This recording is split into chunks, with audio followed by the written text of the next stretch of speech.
तो हेलो दोस्तों, कैसे हो आप लोग। मैं हूं Arnav Priyadarshan, SSC at Indian Railways, आपका होस्ट एंड दोस्त।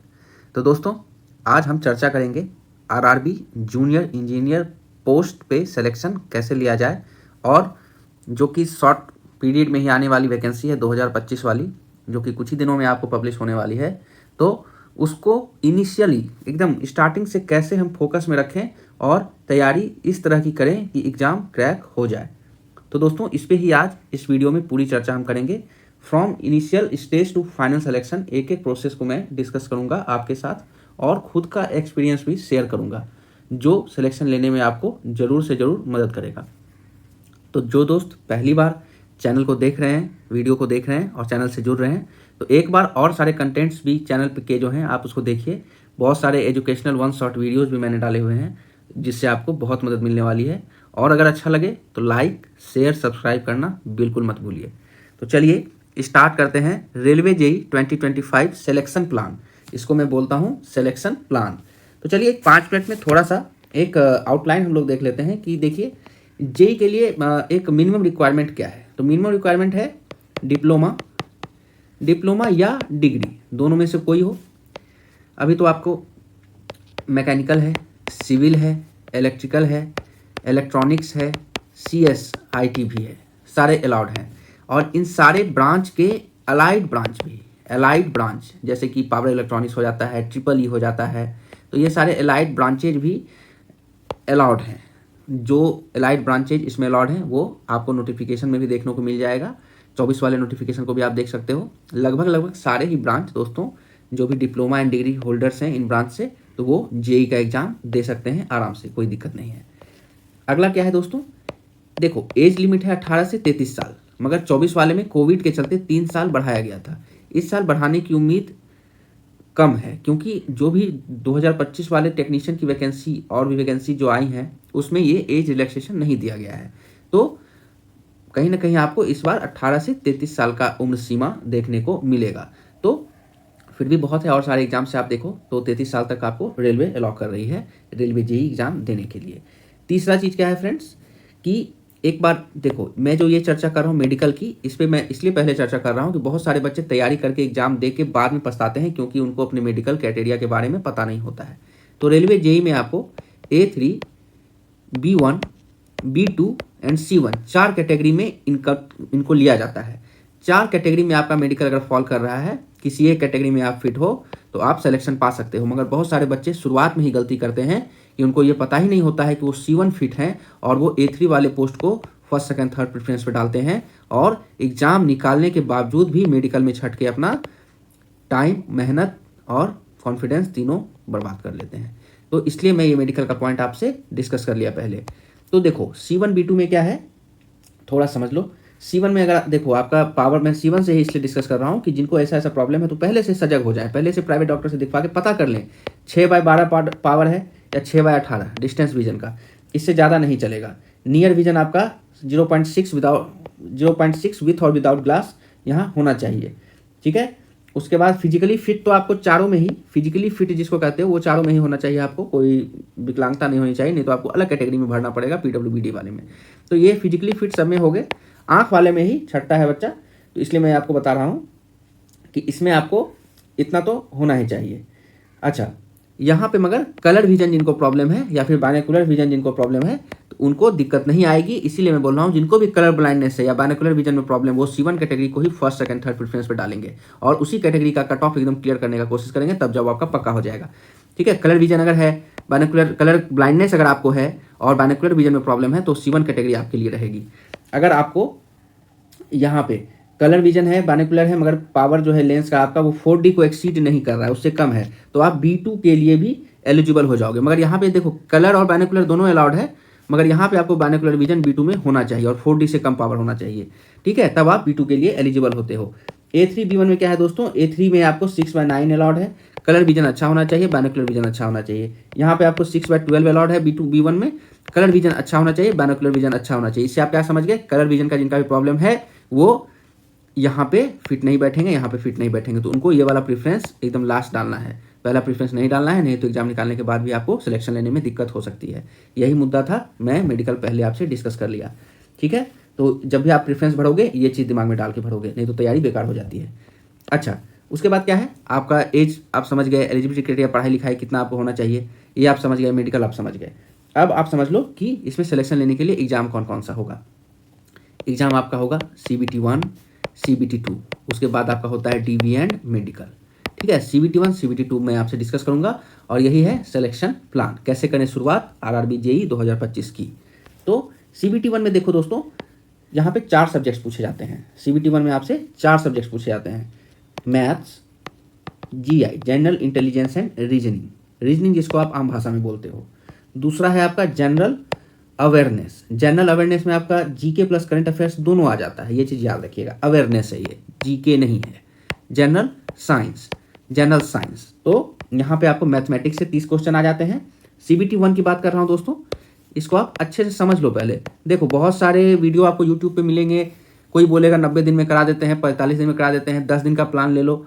कोई बोलेगा कि भौकाल क्रिएट कर देगा कि नहीं नहीं एकदम बहुत भारी है, ये वाला कोर्स ले लो, ये वाला, कुछ वैसा करने की ज़रूरत नहीं है। सेल्फ स्टडी से मैंने भी निकाला है, आप भी निकाल सकते हो। ठीक है, इसलिए पहले आप इसको देख लो, ये प्लान देख लो, समझ लो इसको करना क्या है, नहीं तो बहुत बच्चों को यही पता नहीं होता करना क्या है। 30 क्वेश्चन आपको आते हैं। CBT 1 में टोटल 100 क्वेश्चन आते हैं दोस्तों। निगेटिव मार्किंग 1/3 होता है। टाइम मिलता है 100 क्वेश्चन के लिए 90 मिनट, यहीं पे होता है कैच। ये जो 90 मिनट है यहीं होता है कैच।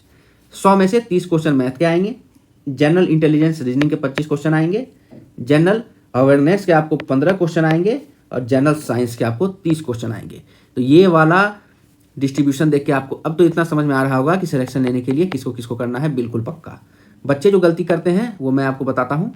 देखो, सबसे पहला बात मैथ्स 30 क्वेश्चन, और जनरल साइंस 30 क्वेश्चन, और जनरल इंटेलिजेंस 30 क्वेश्चन, ये रहेगी आपकी मोस्ट प्रायोरिटी जिसको बोलते हैं, वो रहेगी आपको। ये अगर आपका पक्का है तो आपका सिलेक्शन पक्का हो जाएगा, ये चीज़ ध्यान रखिएगा। मैं इसलिए ये चीज़ बोल रहा हूँ कि 90 मिनट्स का जो दोस्तों यहाँ पे क्वेश्चन का लेवल जो मैथ रीजनिंग का होता है वो ईजी कह सकते हो आप, ईजी कह सकते हो। ठीक है, मॉडरेट भी मैं नहीं कहता हूँ, बहुत मॉडरेट भी है, मगर मॉडरेट भी मेरे हिसाब से नहीं, ईजी रहता है क्वेश्चन। अगर आप SSC या किसी और एग्जाम का देखोगे उस लेवल से तो ईजी कह सकते हो। मैथ्स एंड रीजनिंग बहुत ही ईजी आता है, मगर दिक्कत क्या है फ्रेंड्स कि टाइम बहुत कम है। टाइम में क्या होता है कि मैथ्स के क्वेश्चन ही आपके 90 में से 45 मिनट खाना स्टार्ट कर देते हैं, जिसके कारण क्या है कि आपका वहाँ पे टाइम के चलते ये सब पोर्शन जो जनरल साइंस है, अवेयरनेस, ये सब छूट जाता है और सिलेक्शन लेने में दिक्कत हो जाती है। तो इसके लिए क्या करना है फ्रेंड्स, देखिए इसमें अगर आप देखोगे मैथ्स प्लस रीजनिंग का जो आप तैयारी करोगे फ्रेंड्स, तो उसमें आपका फोकस जो है ओनली प्रैक्टिस रहना चाहिए। प्रैक्टिस जितना ज़्यादा से ज़्यादा करो, कम टाइम में ज़्यादा क्वेश्चन सॉल्व करने का। इसीलिए मैं इनिशियली आपको किसी भी बुक को छूने की सलाह नहीं दूंगा। जैसे कि बुक कुछ अच्छे हैं, RS अग्रवाल आपको पता ही है, और M टायरा की बुक आती है, ये थोड़ा सा स्पीड बढ़ाने के लिए M टायरा की बुक आती है। ये सारे लिंक्स भी मैं डिस्क्रिप्शन में डाल दूंगा आपके सहूलियत के लिए। मगर मैथ रीजनिंग जब भी आप स्टार्ट करोगे फ्रेंड्स, तो आप स्टार्ट करोगे PYQ से। PYQ या तो इंटरनेट पे आपको सारा मिल जाएगा, डाउनलोड कर सकते हो, नहीं तो YCT की बुक आती है, PYQ की, YCT यूथ कंपटीशन टाइम्स की, अच्छी बुक है, मैंने भी देखी है, अच्छी बुक है, आप इसको परचेज कर सकते हो। CBT 1 की पहले परचेज कर लीजिए, YCT की मैं लिंक भी ग्रुप में डाल दूंगा डिस्क्रिप्शन में। और वहाँ से आप पहले स्टार्ट जब भी करोगे प्रिपरेशन को, तो किसी बुक को नहीं उठाना है दोस्तों, पहले PYQ वाली बुक को उठाना है। PYQ को 1 से 2 दिन, 3 दिन, 4 दिन आप देखिए, सारे ही सब्जेक्ट्स के, general awareness, general science, general intelligence, reasoning and maths, चारों ही PYQ को आप देखिए, पहले देखिए, सॉल्व भी मत कीजिए, एक दिन देखिए पूरा। अब आपको maths, general science, reasoning, awareness का पता चल जाएगा बाउंड्री, कि किस बाउंड्री में है, ये ईजी टू मॉडरेट में है कि हार्ड है। तो उस हिसाब से जब आप देख लोगे दोस्तों, तब पहले आप PYQ को सॉल्व करना स्टार्ट कीजिएगा। सॉल्व अगर आपसे आराम से सॉल्व हो जा रहा है, ठीक है, काहे कि अगर आपको थोड़ा सा भी बेसिक नॉलेज है एप्टीट्यूड का, रीजनिंग का, तो आराम से आप सॉल्व कर लोगे, मैं ये आपको बता रहा हूँ। PYQ को देख देख के पहले सॉल्व कीजिए, उसके बाद स्पीड बढ़ाइए। अगर प्रॉब्लम आ रही है बीच में बेसिक्स में, तो आप इन दोनों बुक को रेफर कर सकते हो, नहीं तो वो ज़रूरत नहीं पड़ती है। रीजनिंग के लिए अरिहंत की बुक आती है, वहाँ पे दोनों ही रीजनिंग आपको मिल जाएंगे, डायग्राम वाले और नॉन डायग्राम वाले। तो अरिहंत की आप बुक ले सकते हो रीजनिंग की, ठीक है। अरिहंत की बुक ले सकते हो रीजनिंग की। और यहाँ से पहले दोस्तों आप PYQ से स्टार्ट कीजिए। अगर आपसे बन रहे हैं तो किसी बुक को भी देखने की जरूरत नहीं पड़ेगी आपको, आप स्पीड बढ़ाइए और बनाते चलिए।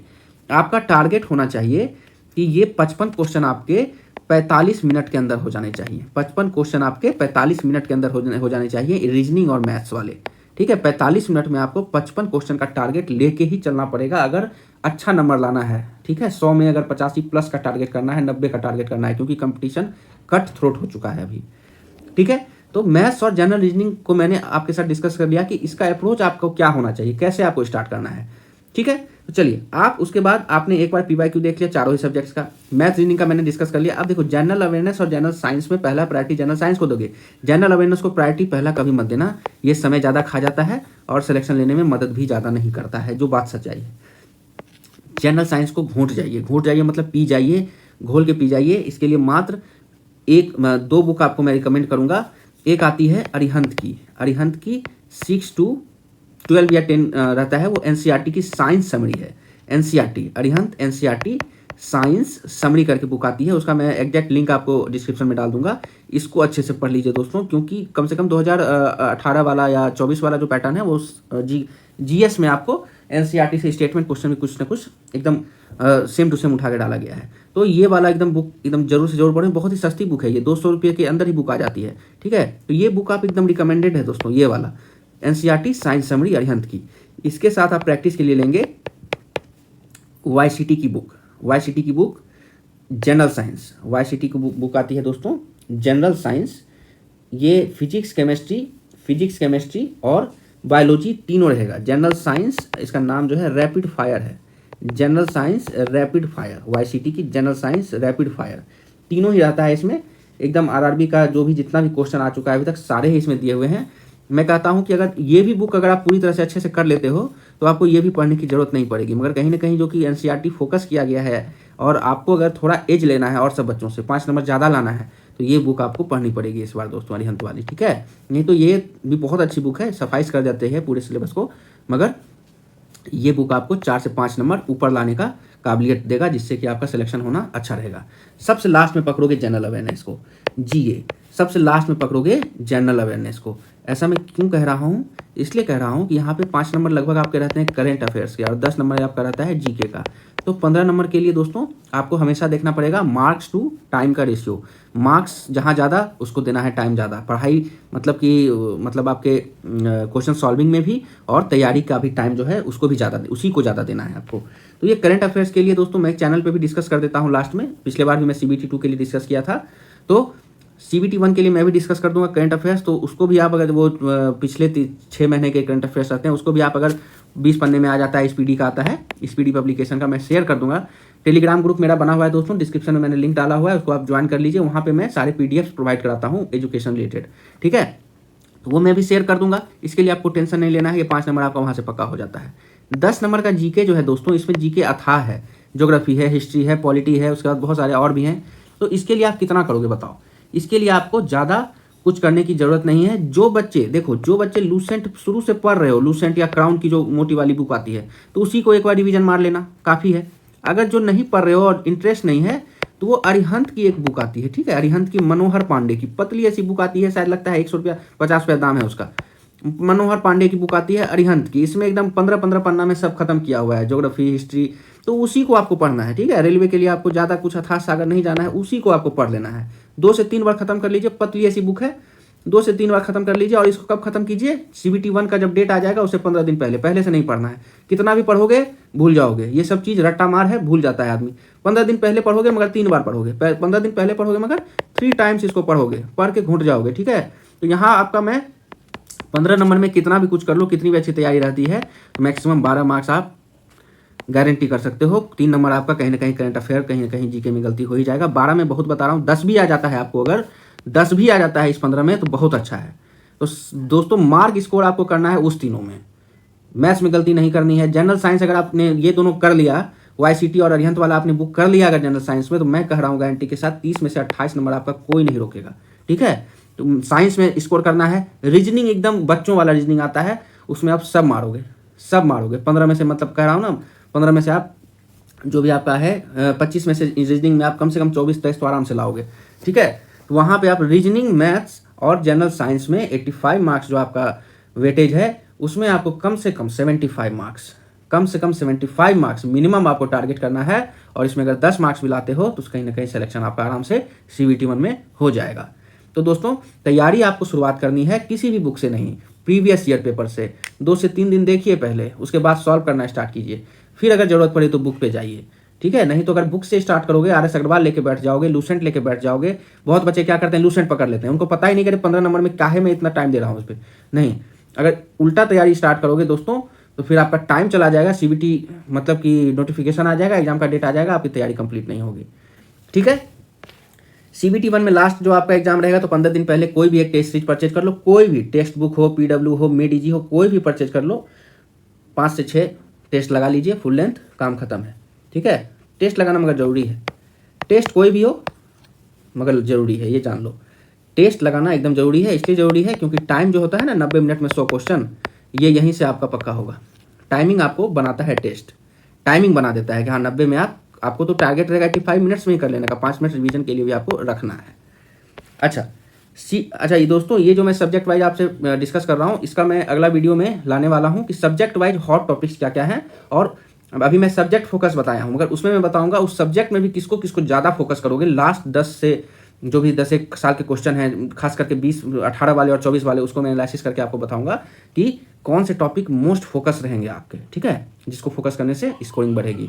CBT 2 की बात करो, CBT 2 में देखो दोस्तों 150 नंबर का एग्जाम होता है, यहाँ भी 1/3 होता है आपका, 1/3 होता है आपका नेगेटिव मार्किंग को आपको हमेशा दिमाग में लेके चलना है, ठीक है। नेगेटिव मार्किंग को दिमाग में लेके चलना है, नहीं तो यहाँ पे गच्चा खा जाइएगा, ठीक है। यहाँ पे आपको देखिए थोड़ा पैटर्न अलग हो जाता है। 150 क्वेश्चन रहेगा आपका, 150 क्वेश्चन रहेगा, टाइम रहेगा आपका दोस्तों 2 घंटा, मतलब 120 मिनट, तो टाइम यहाँ भी ज़्यादा नहीं है।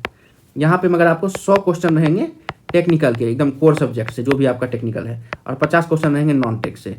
50 क्वेश्चन में यहाँ पे दोस्तों आपको 15 क्वेश्चन रहेगा जनरल अवेयरनेस से, वही आपका सेम एकदम करंट अफेयर्स प्लस जो मैंने आपको बताया, और आपकी स्ट्रैटेजी भी सेम ही रहेगी उसको तैयार करने के लिए, ज़्यादा हाथ पैर नहीं मारना है। मनोहर पांडे प्लस स्पीडी, इसी से आपका काम निकल जाएगा, ठीक है दोस्तों। उसके बाद आपका यहाँ पे रहता है फिजिक्स केमिस्ट्री। एक बार जो दोस्तों YCT का आप वो और अरिहंत का जनरल साइंस कर लीजिएगा तो वहाँ पे आपको तीनों करना है CBT 1 में, फिजिक्स, केमिस्ट्री, बायोलॉजी, मगर यहाँ पे आपको ओनली फिजिक्स एंड केमिस्ट्री ही करना है। तो वहाँ से आपका CBT 1 की तैयारी ऐसी करो कि CBT 2 भी आपका तैयार हो जाए। तो फिजिक्स केमिस्ट्री आपका तैयारी रहेगा, इसको आप रिवीजन करोगे, उसके बाद आपका बचता है कंप्यूटर, 10 क्वेश्चन आता है, जनरल अवेयरनेस आपका 15 क्वेश्चन है, और फिजिक्स केमिस्ट्री 15 क्वेश्चन है, कंप्यूटर 10 क्वेश्चन है, और इन्वायरमेंट आपको 10 क्वेश्चन है। टोटल क्वेश्चन हो गया 50। कंप्यूटर इन्वायरमेंट का मैं खुद चैनल पे 1 शॉर्ट वीडियो अपलोड किया हुआ हूँ, 1 से 1.5 घंटे में आपको दोनों सब्जेक्ट के 1-1 घंटे 1.5 घंटे में कंप्लीट करा दिया हूँ, उसको एक बार देख लीजिए, उसी से आपको 90% कंप्लीट हो जाएगा और आइडिया भी मिल जाएगा कि क्या पढ़ना है, कितना पढ़ना है, अकॉर्डिंग टू सिलेबस मैंने वीडियो डाला है उस पर, ठीक है। और भी अगर कुछ जरूरत पड़े उसमें तो उसके लिए दोस्तों जो टेक वाले के लिए आप बुक खरीदोगे ना, मैं रिकमेंड करूंगा MEDG की हर एक ब्रांच की बुक आती है, मैकेनिकल, सिविल, इलेक्ट्रिकल, इलेक्ट्रॉनिक्स। उसमें क्या है, आपको previous year question with detail solution, उसके बाद आपको ये चारों सब्जेक्ट कवर किए हुए रहते हैं, कंप्यूटर इन्वायरमेंट, ठीक है, ये भी उसमें कवर किए हुए रहते हैं। तो वहाँ से ही आप कंप्यूटर इन्वायरमेंट अगर थोड़ा पढ़ लोगे और वीडियो जो मैंने डाला वो देख लोगे तो आपका सफाइस कर जाएगा, उससे ज़्यादा कुछ करने की ज़रूरत नहीं पड़ेगी।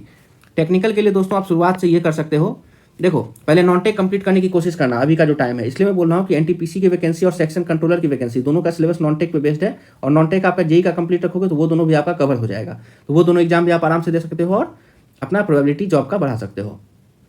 टेक्निकल में आप शुरुआत से डिप्लोमा का नोट्स आपके पास कुछ ना कुछ होगा या BTech का नोट्स होगा, उसको हल्का हल्का पढ़ते रहिए। अगर नोट्स नहीं है जिनके पास तो वो हैंडबुक अभी ही खरीद लो भाई, हैंडबुक खरीद लो। हैंडबुक MEDG की आती है या एस अकेडमी की आती है, मैं लिंक में डाल दूंगा डिस्क्रिप्शन में, लिंक जो मेरे पास लिंक अवेलेबल में डाल दूंगा। एस अकेडमी या फिर MEDG की हैंडबुक आती है, हर एक ब्रांच की सेपरेट बुक आती है। हैंडबुक ले लीजिए, समरी डाला हुआ है, उसको पढ़ते रहिए, धीरे धीरे पढ़ते रहिए, और जैसे ही CBT 1 आपका कंप्लीट हो जाएगा उसके बाद क्वेश्चन लगाना, अगर अभी टाइम है आपके पास तो अभी भी क्वेश्चन लगा सकते हैं, उसके बाद आपको देखिए हम क्वेश्चन पे ध्यान देना है। सारे प्रीवियस ईयर क्वेश्चन को आपको एकदम अच्छे से कंप्लीट कर देना है कॉन्सेप्ट के साथ, उसी कॉन्सेप्ट को रिपीट होता है ज़्यादातर, ठीक है। तो टोटल आपको समझ में आ गया होगा कि जूनियर इंजीनियर का जो एग्ज़ाम होता है उसको आपको फोकस कैसे करना है और तैयारी स्टार्ट कैसे करनी है। तो आप दोस्तों एक बार स्टार्ट कीजिए, मैं आपके साथ हूँ, और आगे भी मैं बहुत सारे डिटेल्ड वीडियो लाता रहूँगा जो आपको प्रिपरेशन में हेल्प करते रहेंगे, ठीक है। एजुकेशनल वीडियो भी मैं शेयर करता हूँ, तो टेलीग्राम चैनल से भी वहाँ PDF के लिए आप जुड़ जाइए, और चैनल को अगर पहली बार देख रहे हैं तो लाइक से सब्सक्राइब करना बिल्कुल मत भूलिए। तब तक के लिए बहुत बहुत